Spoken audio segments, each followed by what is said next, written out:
called The Poem Chooses Its Own Adventure. And this is, for me, a longish poem, but I hope it goes quickly. The poem chooses its own adventure. And now the poem is on a bus somewhere in Marrakesh, scratching its way along one of the old roads south of the Jema Elfina. No one recognizes it, of course. The poem is unshaven, sandaled, and wearing a poncho. On its head, a maroon fez. Who knows the last time the poem bathed? It could be weeks. The poem smells like your ass. If you want the poem to smell like something else, you have to skip down 7 lines. You do not have chosen Morocco for the poem. You hate sardine balls, and you're convinced people only eat couscous because it sounds funny. The poem is tired of you. It needed to get away. You ask so much of it these days. Your demands are extravagant. You wanted the poem to take you to Paris. You entertained fantasies of coffee and croissants. You had even spoken to your friends of élan and joie de vivre.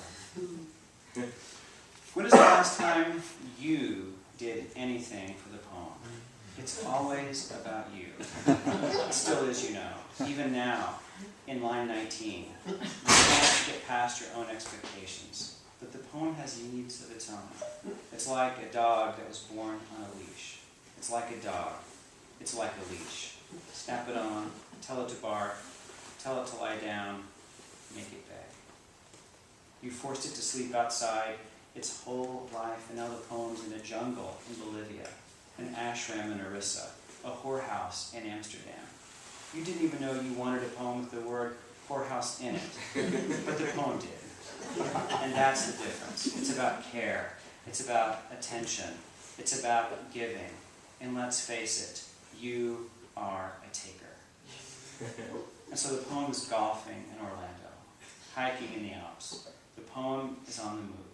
If you want a poem about stasis, stop looking. If you want a poem that surprises you, that inspires you, that rocks your world, you have chosen the wrong poem. The poem has had it with you. It's rolling a joint for Ginsberg. It's digging its way out of the Dust Bowl. It's fighting for the Confederates. It's helping Geronimo shoot a white man. It's killed Lewis and is seducing Clark's wife. The poem picks evasion. It selects erasure. It opts for abandonment. It wants you out of its life. It's decided it was wrong about beauty, and though it might be indifferent to love, it's coming back for glory. And now, the poem is in the back seat of a cab.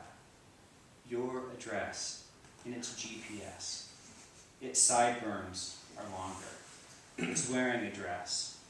Its fur glistens in the blue lights of the dashboard. It's on all fours. You are fast asleep in front of the television. And now, it's line 45. And the poem is tired of playing games.